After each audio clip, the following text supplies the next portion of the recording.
we don't give a cosmesis. It is nothing cosmetic. It is always a teamwork. It is nothing. The thing is that it's a collective effort. Everybody is equally involved. I am the least involved.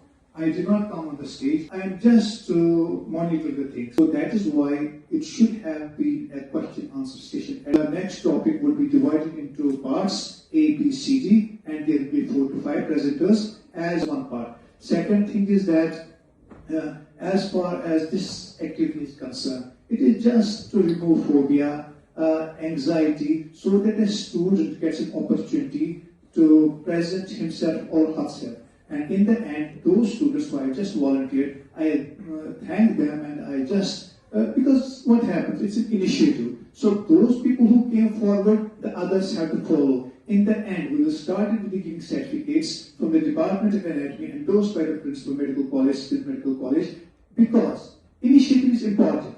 Negativity is something you keep on the shelves.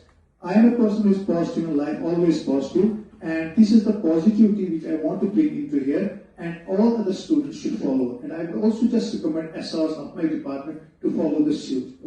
This is just to show that a student at any level, at the first MBBS level, can just do wonders. So these are very important, and we have selected the topics which you will remember. You will not understand the importance at this stage of time. You will understand the importance once you are in your surgery, once you are in your internship, once you are doing for NEET PG or any form of examination for that matter. Anyway, I wish all of you best of luck with your academic pursuits as well as best of luck. Thanks a lot.